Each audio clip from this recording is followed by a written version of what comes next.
Olá, boa noite mais uma vez. Boa noite, Luiz. Boa noite. Gratidão mais uma vez por nos atender. Eu que agradeço, Valmir. Agradeço você, o Cléris, a todos os amigos aí do GAEB.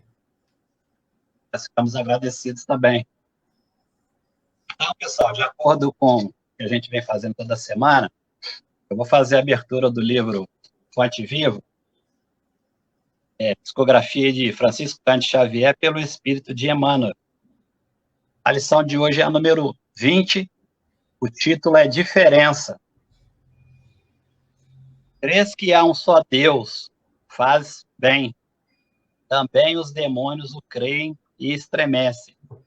Está em Tiago, no capítulo 2, versículo 19. A advertência do apóstolo é de essencial importância no aviso espiritual. Esperar benefícios do céu é atitude comum a todos. Adorar o Senhor pode ser trabalho de justos e injustos. Admitir a existência do governo divino é traço dominante de todas as criaturas. Aceitar o supremo poder é próprio de bons e maus. Tiago foi divinamente inspirado neste versículo, porque suas palavras definem a diferença entre crer em Deus e fazer-lhe a sublime vontade. A inteligência é atributo de todos. A cognição procede da experiência. O ser vivo evolve sempre, e quem evolve aprende e conhece. A diferenciação entre o gênio do mal e o gênio do bem permanece na direção do conhecimento. O demônio, como símbolo de maldade, executa os próprios desejos, muitas vezes desvairados e escuros. O anjo identifica-se com os desígnios do eterno e cumpre-os onde se encontra. Recorda, pois, que não basta a escola religiosa a que te filias para que o problema da felicidade pessoal alcance a solução desejada. Adorar o Senhor, esperar e crer nele são atitudes características de toda a gente.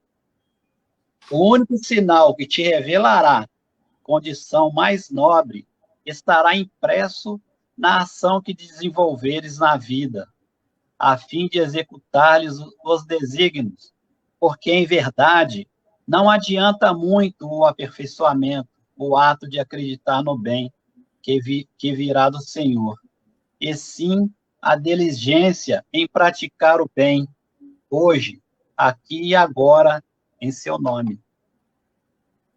Então, cada semana fica claro para a gente, né, que a gente tem que, na realidade, colocar todo esse aprendizado da doutrina espírita em prática, né, para que ela realmente seja efetivada. Porque só de conhecimento, muitos têm, né, mas de prática, de vivência, né, de reconhecimento, é uma tarefa que a gente tem que tentar cada dia alcançar, né. Eu queria agora convidar a todos para a gente fazer nossa prece de abertura, aí aproveitar esse momento, a gente possa, né, lembrar o nome de todos aqueles nossos entes queridos, amigos, colegas de trabalho, frequentadores da Casa Espírita que se encontram em dificuldades neste momento esse de grande vibração no bem, que a gente possa elevar o nosso pensamento ao nosso Criador, neste momento, abrindo o nosso coração e a nossa mente.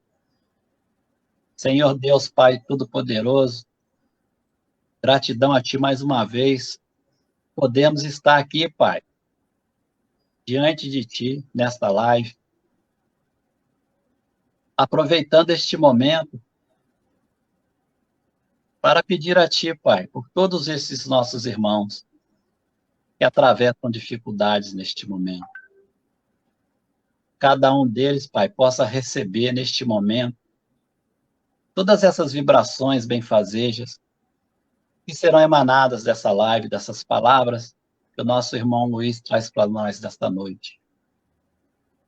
Pedimos a Ti também, a toda a espiritualidade de luz, toda a intuição necessária para que ele possa passar para nós todos esses conhecimentos que carrega consigo e que nós tenhamos a inteligência, a calma e a sabedoria de extrair toda a essência dessas informações. Que essas informações possam ser esclarecedoras para todos nós e que possam nos nortear nessa caminhada. E precisamos ainda, né, Pai, aprender muito, aprender bastante sobre essa doutrina maravilhosa. Pedimos a Ti também que possa amparar todos os nossos irmãos que participam conosco nesta noite, nesta live, e a todos aqueles que por algum motivo não puderam participar conosco. Que só possa enviar, Pai, a cada lar aqui representado nesta noite, os seus médicos espirituais, que possam levar o consolo, a paz, o amor, a tranquilidade, a harmonia a cada um desses nossos irmãos. Pedimos assim, Pai, a vossa permissão, a permissão de toda a espiritualidade de luz e do nosso mentor Eurípides Barçanufo, mentor da nossa casa, o Gaeb, a permissão para iniciarmos a live na noite de hoje. Graças a Deus, que assim seja. Daqui a pouco eu retorno, Luiz. Boa noite a todos, mais uma vez aí, meus irmãos. Muito obrigado pelo convite. Agradecendo sempre a Deus, a Jesus, nosso mestre amado e amigo, aos queridos amigos espirituais do Gaeb, agradecendo sempre ao nosso querido irmão Cleverson e Valmir, que carinhosamente sempre nos convidam para que a gente possa estar aqui batendo um papo com vocês. Hoje, nesta noite, iremos estar falando aí sobre Chico Xavier e a Mãe dos Enfermos. Mas antes da gente entrar no tema propriamente dito da noite, gostaria de contar para vocês uma historinha bem curta, que está lá no livro Paulo Estevão, aquela passagem maravilhosa onde Estevão chega ao encontro do Evangelho e fala assim, que ele estava de posse do maior tesouro que ele já tinha visto. Aí ele precisava degustar com muita calma aqueles ensinamentos daquele tesouro, pois ali estavam as respostas de muitos enigmas para a vida humana. Paulo e Barnabé, mais tarde, nas suas andanças, procuraram uma caverna para descansar e, conversando sobre esse tesouro, maravilhado, conversavam que o maior príncipe de todos da terra havia trazido o maior tesouro, tesouro esse que ninguém jamais teria condições de ter, como eles estavam ali, de posse desse tesouro, tesouro que seria para ser distribuído por todos. Não estavam observando, mas dois salteadores que estavam na espreita, ouvindo falar do tesouro, vão até eles e os surpreende, perguntando pelo príncipe e pedindo pelo tesouro. Paulo, muito calmo e sereno, pega os pergaminhos e fala: Jesus Cristo é o maior príncipe da terra. E aqui está o maior tesouro que a humanidade terrena pode ter, o Evangelho de Jesus. Os companheiros poupam a vida deles, mas roubam pergaminhos. E aí a gente pergunta, será que esses dois ladrões já alcançaram a riqueza do Evangelho? Esse Evangelho que mais tarde Pedro, de posse desse tesouro, iria, após negar 3 vezes Jesus, conduzir os apóstolos e também iria usar muito bem esses ensinamentos na condução da casa do caminho. Francisco de Assis, na sua riqueza da pobreza, iria usar muito bem desse tesouro. Francisco Cândido Xavier, com sua vida missionária, também usaria desse tesouro. E a Aparecida da Conceição Martins, Aparecida da Conceição Ferreira, que é o tema central da nossa palestra de hoje, Aparecida Conceição Ferreira também usou muito bem esse tesouro, principalmente na caridade. O lema do Espiritismo: fora da caridade não há salvação. Hoje a gente está aqui, meus irmãos, para bater um papo, para conversar um pouquinho com vocês, contar um pouquinho da história de Aparecida Conceição Ferreira, chamada a Mulher Caridade, a Mãe dos Enfermos. Quem é Aparecida Conceição Ferreira?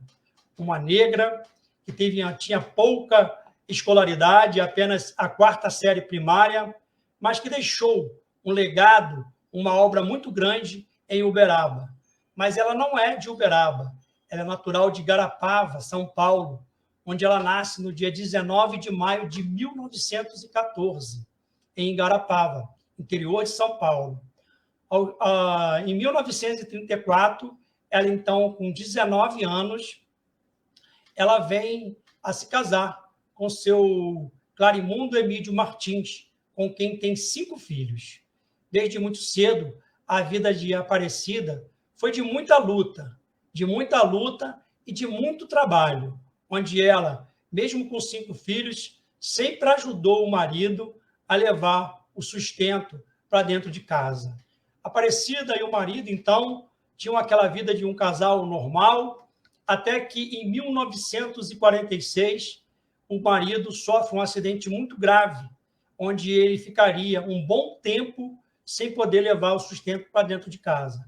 Aparecida se esforça, se desdobra, faz de tudo para levar os alimentos para os filhos e não deixar faltar o remédio para o marido. Então, mais tarde, ela se muda de Igarapava e vai para a cidade de Nova Ponte, em Minas Gerais. Lá chegando, ela começa a trabalhar como professora primária rural. E também ela é considerada uma grande parteira. Ela exercia o ofício de parteira e era muito requisitada desde essa época de Nova Ponte. Em 1954, aí sim, ela se muda para Uberaba em busca de recursos melhores para os seus filhos e para a sua família. Ela e o marido chegam em Uberaba e, nos 2 primeiros anos, de 1954 até 1956, moraram em áreas rurais, passando ela a exercer diversos trabalhos para ajudar no sustento da família, desde a capina, na plantação, até na limpeza de cisterna, onde amarrava uma corda, colocava a dona Aparecida lá dentro da cisterna e ela ia retirando barro, eles puxavam aqueles baldes com barro, com a sujeira, depois estava tudo limpinho, puxavam ela de volta.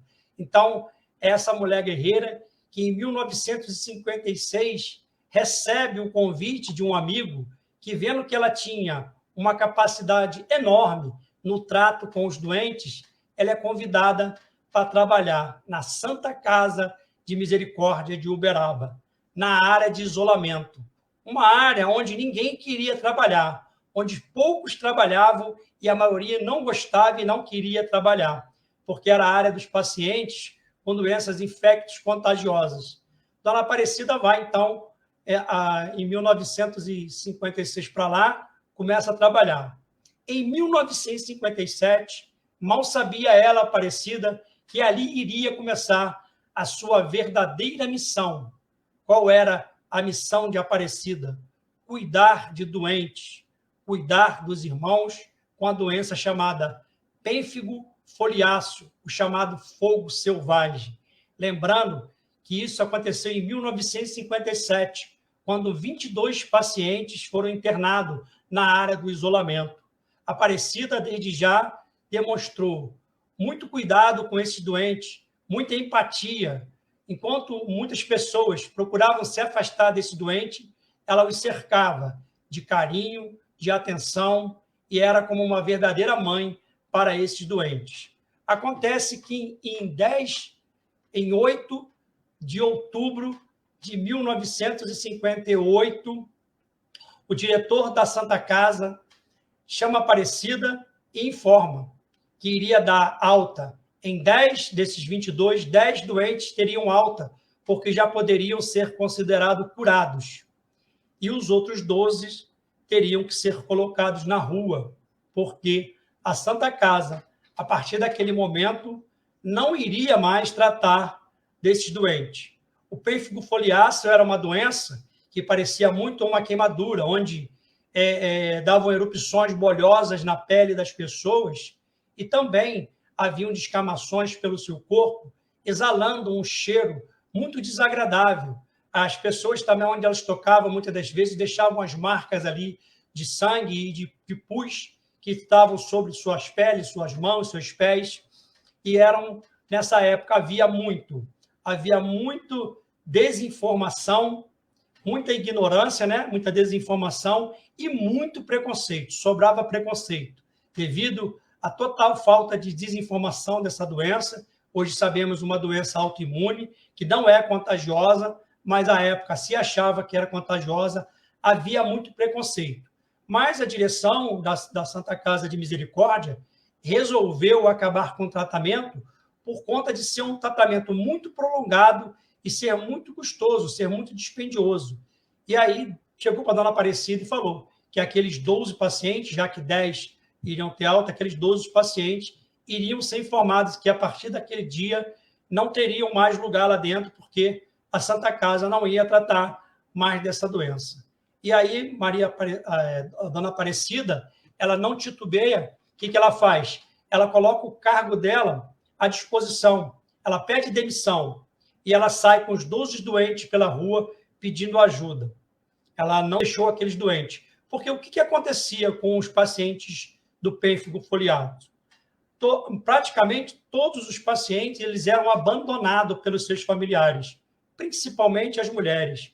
Lembrando que isso, né, é uma característica muito de nós homens, abandonar as parceiras quando elas estão doentes ou quando elas estão em situações como, por exemplo, no presídio. Eu não sei se vocês já tiveram a oportunidade de ir a um presídio feminino, mas companheiros que já trabalharam com detentas, eles nos contam que praticamente todos os companheiros abandonam a companheira quando ela está no sistema carcerário. Já na ala masculina, é o contrário. A maioria das companheiras permanecem com seus companheiros. Pouquíssimas mulheres abandonam os seus companheiros. E na doença era a mesma coisa. Então, esses 12 doentes, eles não tinham para onde ir. Não podiam contar nem com os familiares, porque tinham sido abandonados. Dona Aparecida tentou, de alguma forma, ajudá-los, pedindo ajuda às pessoas. Mas, como a gente já lembrou aqui, era uma época onde havia muito preconceito, havia muita desinformação, as pessoas tinham muito medo. Então, quando ela estava andando na rua para pedir ajuda com os pacientes, as pessoas se afastavam, ela passava e jogavam álcool, jogavam água, porque os pacientes iam andando e iam deixando aquelas manchas de pegadas de sangue nas calçadas, encostavam nas grades, as pessoas já vinham limpar com álcool. Então, era essa situação. E aí, ela, no final da tarde, não pensa duas vezes. Leva os 12 pacientes para a sua casa. Chegando em casa, o susto é na família. Eles ficam apavorados, que é muito normal, né, gente? Vamos ser sinceros. Imagina essa situação conosco. Um parente nosso, uma mãe, um pai, chegando com 12 pacientes, com uma doença que até então se achava contagiosa, com aqueles pacientes dentro de casa, o medo que deve ter dado para esses filhos dela. E um dos filhos não perde tempo. Pega a mãe, leva para um canto e fala: mãe, a senhora tem que tomar uma decisão agora. Ou esses pacientes ou nós. E aí, dona Aparecida não titubeia. Fala: entre eles e vocês, eu vou ficar com eles. Porque vocês, os filhos já eram crescidos, a maioria trabalhavam, já podiam se manter. Entre eles e vocês, eu fico com eles. Porque vocês terão a mim e seu pai sempre. Vocês já têm como se manter. E eles só têm eu e Deus. E aí ela fica 4 dias com a ajuda de alguns filhos, de alguns vizinhos que correm e levam para sua casa colchões, lençóis, madeiras, onde fizeram camas de madeira para esses pacientes e doaram comidas, né, doaram mantimentos para ela. Ela fica durante 4 dias dentro do seu pequeno lar com esses 12 pacientes. Os vizinhos, muito conduídos com aquela situação, eles vão, se cotizam e alugam um galpão, onde ela ficou também em condições precárias por 4 dias. Ela nunca mais, desde esse dia, ela nunca mais iria sair de perto desses doentes. E depois de 4 dias, foi oferecido no asilo São Vicente de Paulo, em Uberaba, uma pequena ala, a ala do necrotério, para ela ficar com os pacientes por 10 dias. Esses 10 dias se transformaram em 10 anos. Em 10 anos. Então, Dona Aparecida vai para lá. A sua cama era uma daquelas mesas onde faziam necrópsias, jogava-se um lençol e era ali que a Aparecida dormia. E ali ela começa a sua portentosa e gloriosa missão. E aí, o que acontece? Então, nessa época, haviam muitos estudantes acadêmicos de medicina que começaram a ajudar no tratamento do doente lá no Asilo São Vicente de Paulo. Isso foi em 1958. Em 1959, Chico Xavier, em janeiro de 1959, Chico Xavier se muda para Uberaba.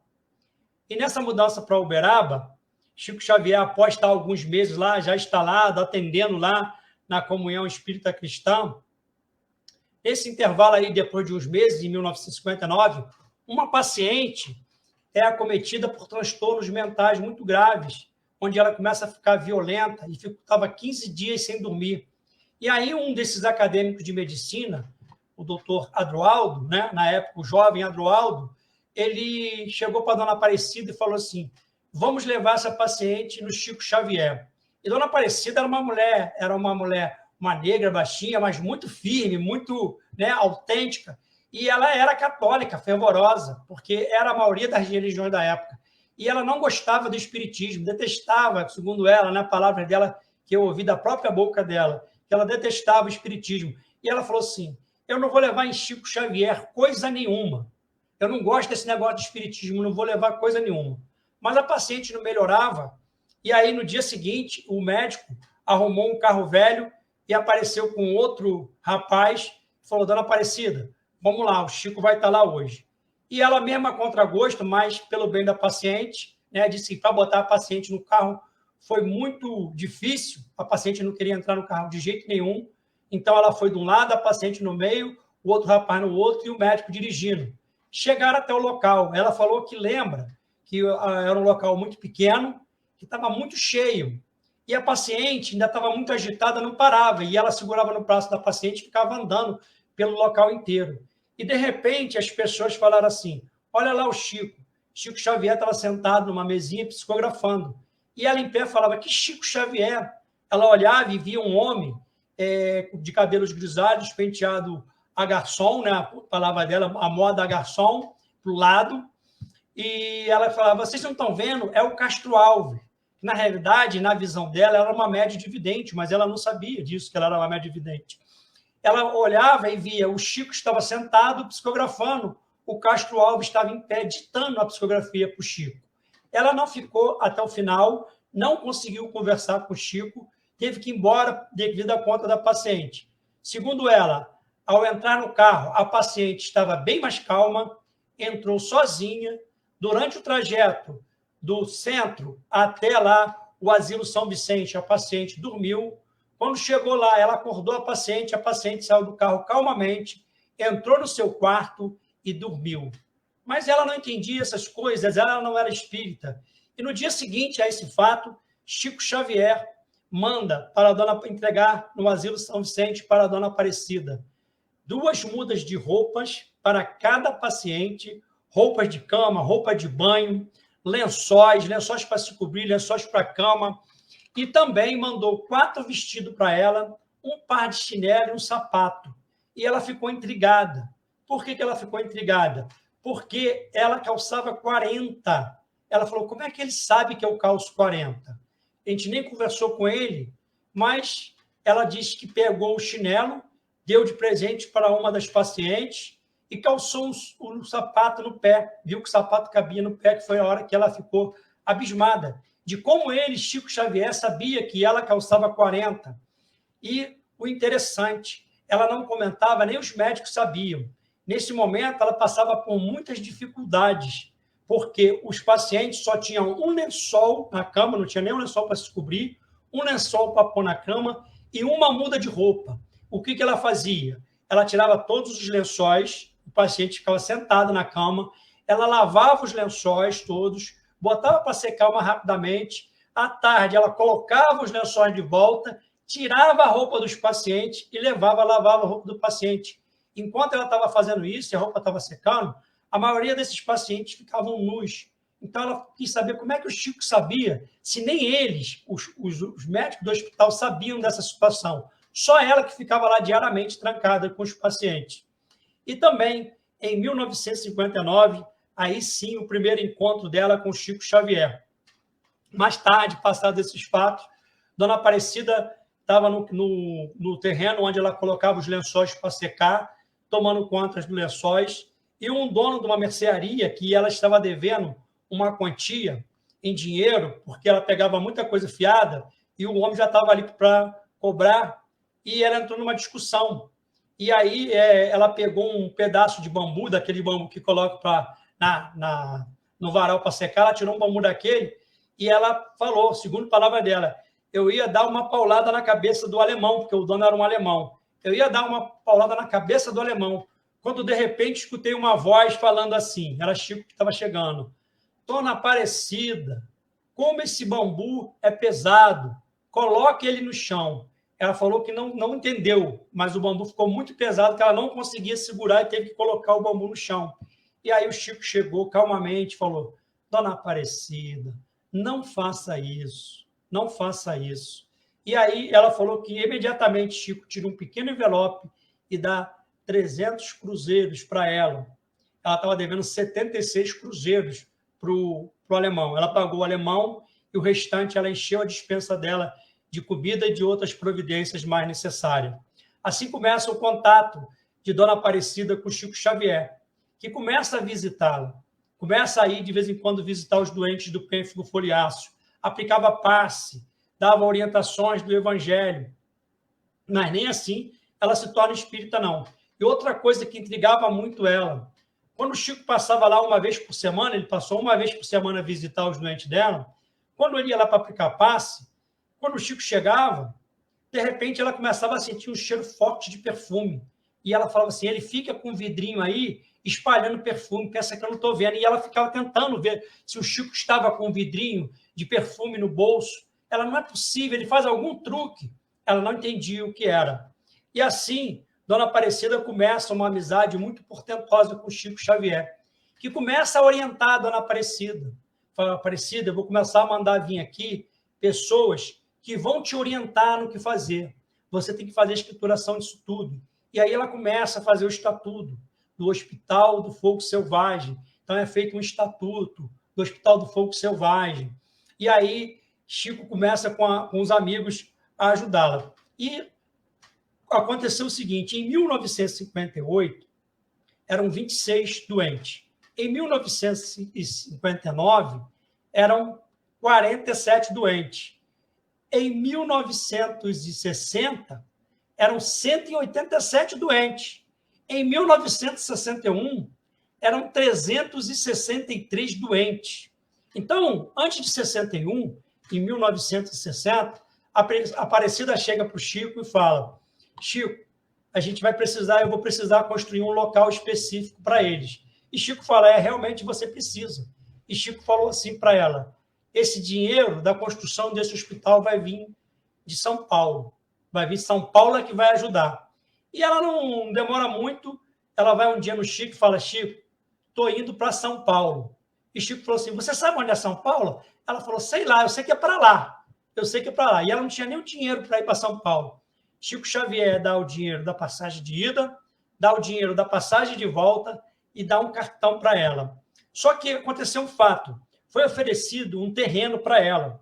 E os diretores lá do asilo, onde o asilo de São Vicente funcionava, ofereceram um terreno para ela. Ela compra o terreno por 300 cruzeiros. Ela corta umas árvores, limpa o terreno, monta uma cisterna. Não demora muito, ela descobre que tinha sido enganada, que aquela pessoa que vendeu não era proprietária do terreno. E os proprietários verdadeiros estavam ameaçando processá-la por invasão de propriedade. E aí ela fica apavorada e vai até o Chico. E aí o Chico fala para ela ir para São Paulo. Então, Chico dá o cartão, dá a passagem de ida e de volta.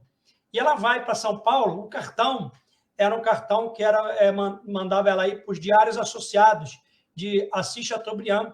E aí o Assis Chateaubriand, com um recadinho do Chico no cartão, faz uma campanha para ela muito rapidamente e ela volta com 720 cruzeiros. E antes dela ir, os donos do terreno, através de Chico, que pediu amigos, tinham ido até esses donos do terreno negociar com ele. E eles fizeram o seguinte, vendiam o terreno por 260 cruzeiros, sendo que teriam que dar 100 cruzeiros à vista, e 100 mil, né? 100 mil cruzeiros à vista e 160 mil cruzeiros parceladamente. Só que com a campanha ela volta com 720 mil cruzeiros. E aí ela paga o terreno à vista, recebe um desconto, e aí ela paga a escrituração, os impostos, e ainda sobra mais da metade. E aí ela fala com o Chico, Chico, vou partir agora para a construção do hospital. E Emmanuel vem e fala para Chico, dá um recado a ela. Não era hora de construir. Haveriam tempestades, que ela guardasse ordens superiores. Mas lembrando, ela não era espírita, isso é no ano de 1961. Ela não era espírita. O que ela faz? Ela compra diversos materiais, como comprou 30 mil tijolos. E o que aconteceu? Alguns tijolos foram roubados e algumas pessoas pediram a ela emprestado e nunca devolveram. E ela passa por muitas dificuldades nesse período, de 61. Em 62, um dia Chico Xavier vai até ela levar um recado de Emmanuel. Emmanuel falou que você pode agora colocar os ovos, porque os pintinhos serão chocados. A partir de agora, a obra vai começar. E aí a dona Aparecida passa aí a São Paulo, regularmente, sempre levando com ela alguns pacientes. E o que acontece? No ano de 1964, ela lá em São Paulo pedindo doações para a construção do hospital, duas pessoas influentes de Uberaba, dois políticos, um médico e um advogado político, denunciam ela em São Paulo dizendo que aquela mulher estava ali usando daqueles pacientes para pedir dinheiro para ela, que ela fazia aquilo, comercializava com a mendicância. E aí ela é presa e fica presa por 8 dias. Num dado momento, quando ela está presa, ela está sumida já há vários dias, ninguém sabia em Uberaba, Emmanuel aparece para Chico Xavier e avisa Chico. Chico entra em contato com os amigos de São Paulo, e uma advogada, se não me engano, de nome Dona Isolda. Ela vai até Aparecida, conversa com a Aparecida, e depois de 8 dias consegue soltar ela. Mas ela ainda respondeu o processo. Então, ela volta para Uberaba, ela tinha uma bolsinha, um farnalzinho americano, onde ela guardava tudo. E olha a providência, Chico tinha mandado sempre ela, guarda toda a escrituração, guarda o estatuto, guarda tudo que você comprar, ela tinha tudo. Isso serviu para a defesa dela no processo. E ela ficou proibida durante 6 meses de pedir doações, o que trouxeram muitas dificuldades para os pacientes nesses 6 meses. E esse ano também, de 1964, após o processo foi extinto, o próprio delegado foi a Uberaba, viu a situação, conheceu o hospital e passa a ser depois até um doador para a causa lá. Dona Aparecida, em 64, ela estava em São Paulo e, de repente, passou por aquele palácio do governador, um palácio muito bonito. Ela com Lauro, que era um dos que muito iam com ela nas pedências em São Paulo, ela estava andando e, de repente, viu o palácio do governador. E aí ela falou assim, vamos entrar aqui, Lauro. E o Lauro fala, a senhora está doida? Isso aí é o palácio do governador. E ela, vamos entrar, vamos pedir. E aí ela vai, chega, tinha um guarda, e ela começa a fazer lá, contar a história do Hospital do Fogo Selvagem, e o guarda, com muita raiva, que estava lendo, parou de ler, falou assim, a senhora me segue. E leva ela até a primeira-dama. Ela falou que botaram ela sentada, e ela lembra que tinha lá na época o Dom Evaristo, estava lá para ser atendido também, para conversar com a primeira-dama. Ela atendeu uma pessoa, atendeu o Dom Evaristo, e o próximo era a Dona Aparecida. E o Lauro falou assim, nossa, nós estamos com um mau cheiro, que eles estavam andando o dia inteiro na rua, sem banho. Falou assim, nossa, e as pessoas que todo limpo, cheirosa, ela não se importa, vamos pedir. E aí, ela, em instantes, ela começou a sentir o cheiro perfume, e ela começou a olhar, ela falou assim, o Chico não está aqui, o mesmo cheiro que o Chico quando está aplicando o passe lá. Então, e o Chico sempre falava para ela, que era Sheila, que quando ele entrava lá, a Sheila entrava junto com ele para tratar os doentes. Ela começou a sentir aquele cheiro forte de perfume. É atendido pela primeira-dama, que não falou que não podia ajudar ela, porque ela era de Uberaba e ela era de São Paulo. Mas deu uma máquina, que mais tarde, uma máquina de costura, que mais tarde iria servir para as oficinas de costura que Dona Aparecida montaria mais tarde. E em 1964 também foi o ano que ela se tornou espírita. Ela, nessas andanças, um dia, Lauro leva ela para um centro espírita. Ela, segundo ela, elas entram, ela lembra que era uma casa de 3 andares, entraram, mal eles entraram, fecharam a porta, estava lotada, ela ficou em pé no canto da parede, quando, de repente, o dirigente da mesa, as pessoas que estavam todas sentadas na mesa, o dirigente falou, a pessoa do fogo selvagem, favor de vir para a mesa. E ela ficou quieta. Chamou 3 vezes e ela ficou quieta. Acabou a reunião, e aí as pessoas da mesa ficaram sentadas, todo mundo se levantou para sair, quando, de repente, o dirigente falou de novo, a pessoa do fogo selvagem, por favor, se apresente na mesa. E aí ela foi com o Lauro, chegou lá, se apresentaram, e aí o dirigente da reunião falou, bom, o mentor da casa está pedindo para a senhora dar um passe na presidente da casa, que está 3 meses entrevada na cama. Ele pediu que a senhora desse o passe. Lembrando, ela não era espírita, ela nunca tinha dado passe. E ela falou que ficou assim, meio confusa, mas falou que foi. Aí ela lembra que subiu, era no 3º andar, subiu as escadas de caracol de madeira. Quando chegou lá, estava uma senhora entrevada na cama.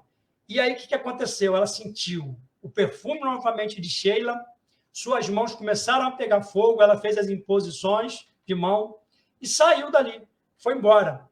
Consta que no dia seguinte, a dona Mafalda, o nome dela era uma portuguesa, ela já estava andando. E essa dona Mafalda, junto com o marido dela, passou a ser grandes colaboradores, inclusive todo ano no Natal levava presente para o Hospital do Pérfido.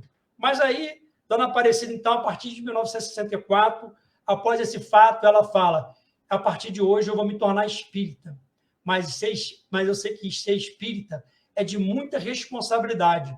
O espiritismo é muito sério, é uma coisa muito séria e de muita dedicação. E ela começa a receber as orientações do Chico. Em 1967, por uma ordem da diretoria, ela fica novamente impedida de fazer campanha. E, mais uma vez, o hospital passa por dificuldades, os doentes. Quando ela ficava impedida de fazer campanha, sobrava sempre para os seus doentes. Em 1968, o repórter Saulo Gomes, visitando Chico Xavier pela primeira vez, o repórter Saulo Gomes conta isso em muitas lives aí, muitas coisas, no YouTube você encontra muito relato do Saulo Gomes contando isso, que ele estava lá visitando o Chico pela primeira vez, e num dado momento ali, Chico chamou para tomar um cafezinho. E nesse cafezinho, o Chico falou assim, Saulo, eu queria te pedir um favor, meu amigo. Era a primeira vez que estamos se vendo. Eu queria te pedir um favor, meu amigo. Eu queria que você fosse lá na Aparecida. A Aparecida está precisando de ajuda. E deu o endereço. E no dia seguinte, Saulo Gomes foi. E aí a Aparecida conta, né? Que o Saulo Gomes chegou lá e começou com as câmeras de TV, filmar tudo, e entrevista os pacientes, e ela se irritou com aquilo ali. Ela não conhecia, e ela quis saber quem era, o que aqueles homens estavam ali fazendo, o que eles queriam. E aí, quando chega perto de Saulo Gomes fala, eu vim aqui a mando do Chico. E o Saulo Gomes, de cara, se afeiçoou a ela, gostou tanto que, em seguida, ele abraça a causa e vai para São Paulo. Ele era um repórter da extinta TV Tupi. Ele faz uma campanha, ele começa uma campanha. E aí, nesse mesmo ano, em 68, caravanas de São Paulo, lembra que Chico falava que São Paulo é que ia ajudar? Já ajudavam com as doações. Caravanas de São Paulo e das cidades do interior de São Paulo e de alguns outros estados do Brasil, mas principalmente São Paulo. São Paulo sempre foi o braço forte do Hospital do Fogo Selvagem. chegam lá e fazem, né, a doação final da campanha, que, segundo ela, deu para começar a terminar a construção de alvenaria. E não demora muito, em agosto de 69, 24 de agosto de 69, é inaugurada a nova sede. E em 1971, Chico Xavier, o que faz?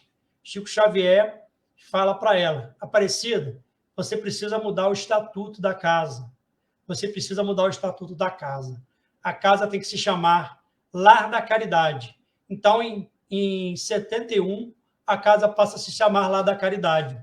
Então, está lá até hoje, Uberaba, o Lar da Caridade. O que acontecia nessas histórias todas? Os pacientes, né, como a gente falou aqui, os pacientes eles eram largados pelos seus familiares.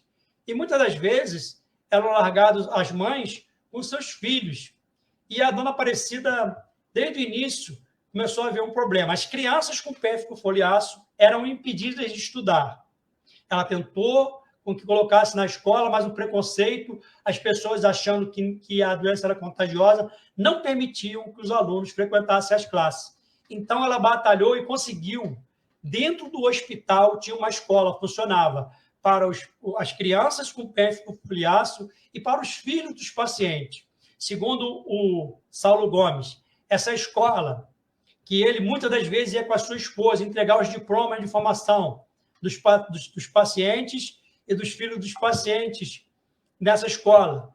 Muitos se tornaram advogados, médicos, engenheiros, arquitetos, e todos se tornaram homens de bem, graças à perseverança de Aparecida, que foi brigar para ter a escola dentro do hospital. Ela também construiu creches, porque crianças pequenas, né, sua mãe com seus bebês de colo, como é que iam se tratar se não tivesse um espaço físico para deixar para alguém cuidar dos seus filhos? Então, ela formou creches, ela formou oficinas de trabalhos, como oficina de costura, oficina da industrialização do plástico, sapataria.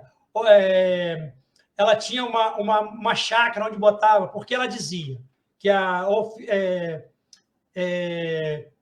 cabeça ociosa era a oficina do diabo, não é isso? Que mais ou menos assim.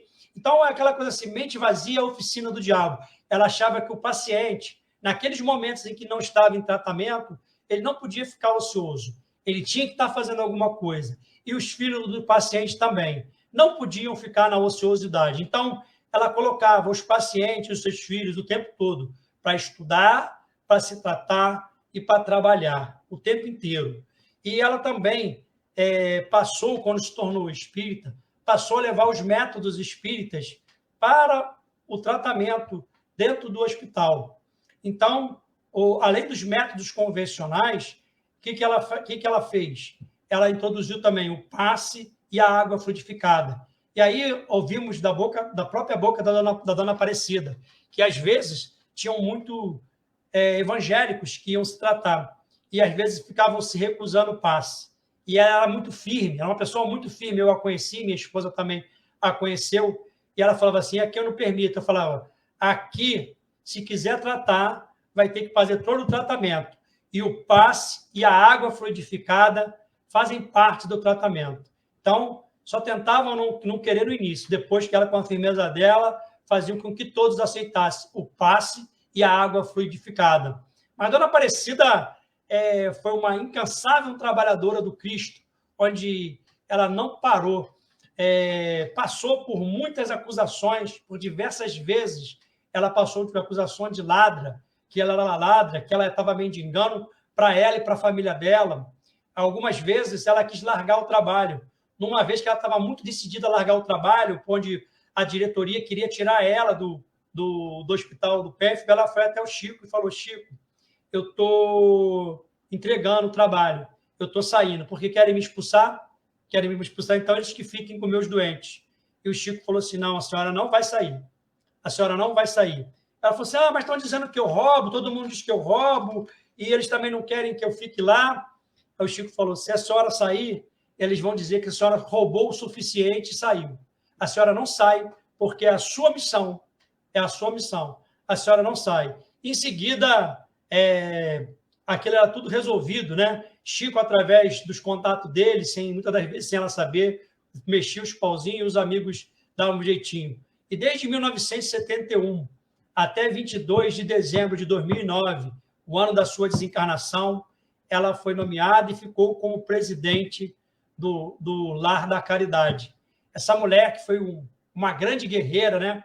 Uma mulher que tem várias histórias, né? Que a gente tem várias histórias sobre ela e tivemos a oportunidade de conhecê-la pessoalmente. Ouvimos muitas histórias da sua própria boca, como ela contou que uma vez uma pessoa de televisão, que nós não vamos aqui expor ninguém, foi para fazer um programa no Hospital do PENF e usou o programa dela, ganhou muita audiência, fez lá um programa inteiro com a promessa de que iria angariar ajuda para ela. E nunca deu um centavo. E ela falava, eu recebi muita ajuda de empresários, dos caravaneiros. Os caravaneiros foram um grande parceiro dela. Os caravaneiros são parceiros até hoje do Lar da Caridade.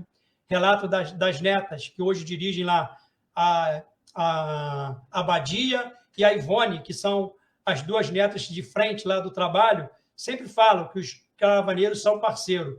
Mas o grande parceiro dela foi Chico Xavier e o repórter Saulo Gomes. Houveram vários empresários que ajudaram muito, mas Chico Xavier e Saulo Gomes tiveram um tempo inteiro, desde que eles começaram a ajudar com a Aparecida da Conceição Ferreira, a avó Cida.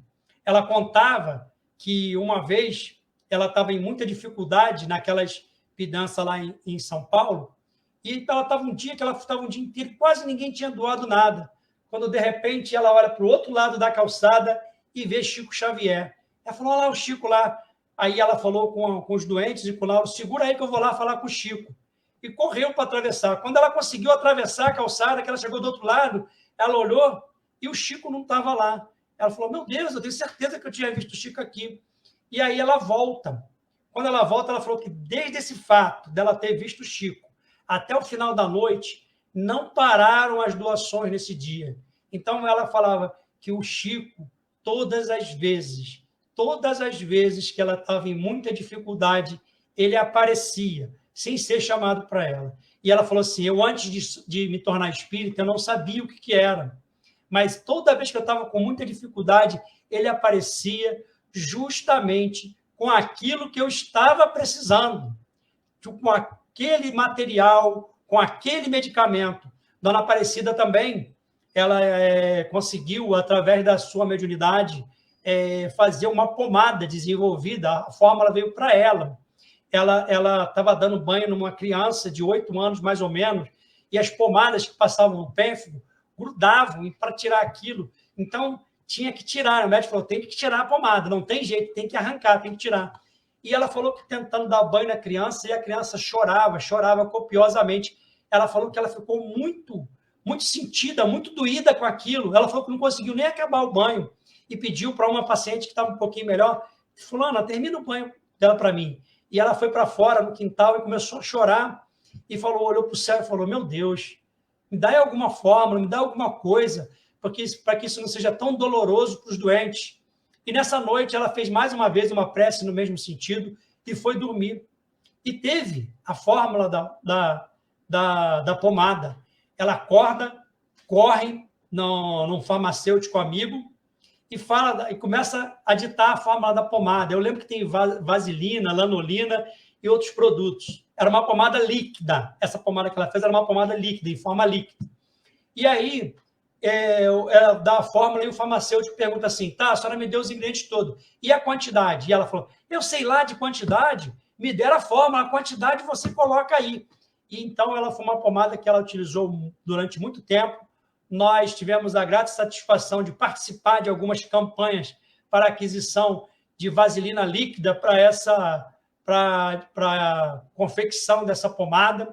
Nosso companheiro José Jorge Martins, lá do Rio, que é líder da caravana Grupo Aprendizes do Amor e presidente do Legada, durante muitos anos, fazia campanhas e campanhas onde ele, às vezes, comprava 4, 5 bombonas grandes, né? Que eram compradas em São Paulo e mandava entregar diretamente para ela. ela já sabia, aqueles caravaneiros, que é o mais que ela podia contar. E às vezes ela, Jorge, eu estou com dificuldade, minha vaselina está acabando. Você consegue fazer uma campanha aí? E era rápido. O Jorge, em questão de dias, conseguia angariar ali através do grupo, comprava no cartão e o grupo ia pagando, entendeu? E fazia entregar lá a coisa dela. Então, Aparecida, a gente teria muitas histórias para contar, mas nós temos tempo a cumprir. Eu vou contar só uma pequena história antes de finalizar, que tivemos também a grata satisfação de conhecer um paciente muito especial, que era do fogo selvagem. Eu e minha esposa conhecemos, que eles chamam de Zezão, era o Zé, né? O seu nome dele é José de alguma coisa. Eles chamavam de Zé e é carinhosamente chamada pelas netas dela de o Zezão. O Zé foi um paciente que, desde pequeno, foi levado pelo Chico, foi abandonado pela família, o Chico levou ele para lá, ele teve pênfigo e nunca mais saiu de lá, até o desencarne da Dona Aparecida.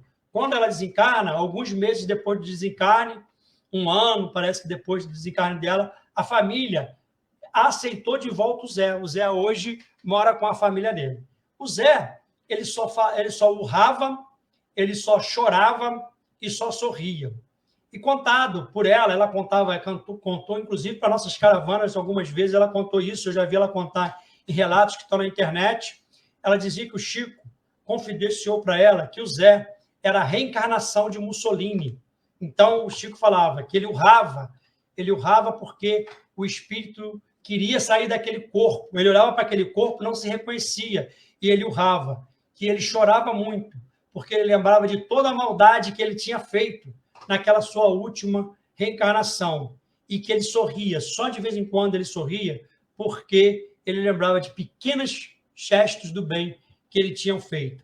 O Zé não falava. Conta-se que uma vez, uma caravana de estrangeiros, onde tinha alemães e italianos, o Zé falou primeira vez, e no idioma desses estrangeiros, ficou conversando. Foi a primeira vez que o pessoal lá viu o Zé falando.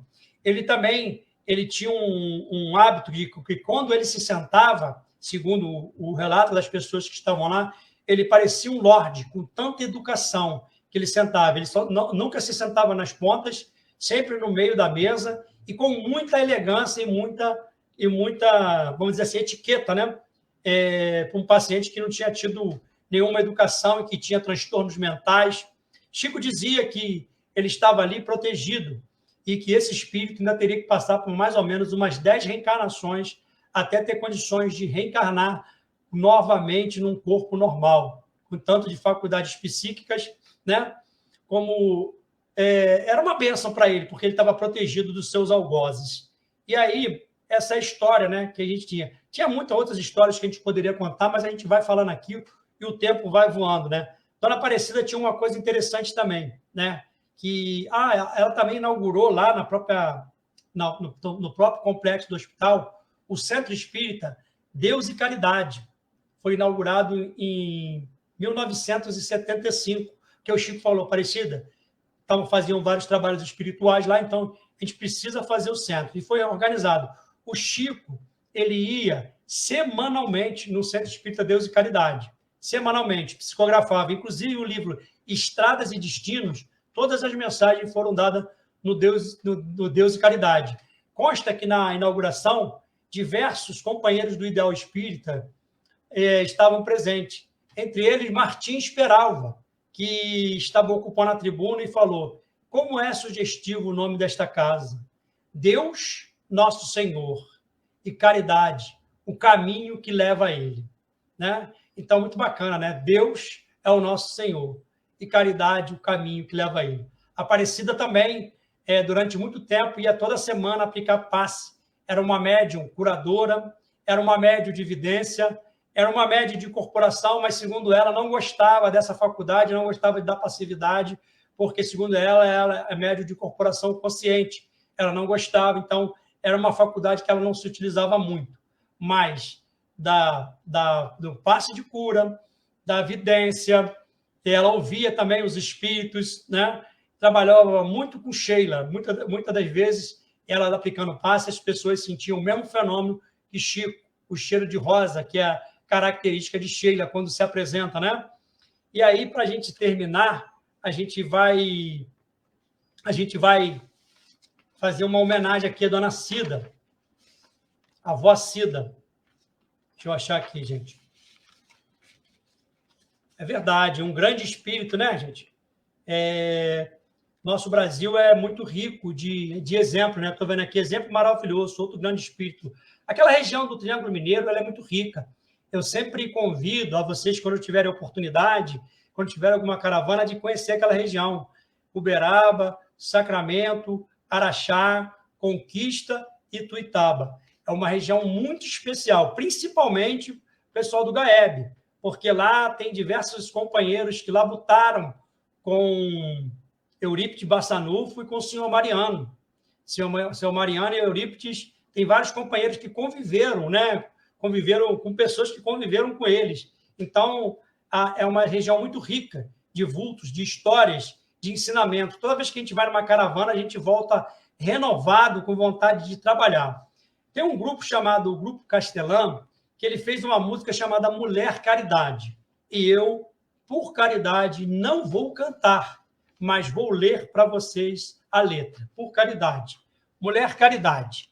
Que eles falam assim: nascida em São Paulo, no interior, uma grande alma de muito valor. Trazia esperança e muito amor para os que sofriam a dor do calor. O destino a levou para as terras mineiras, sempre trabalhando, professora e parteira. Ali encontrou a missão verdadeira. Para a sorte de muitos, tornou-se enfermeira.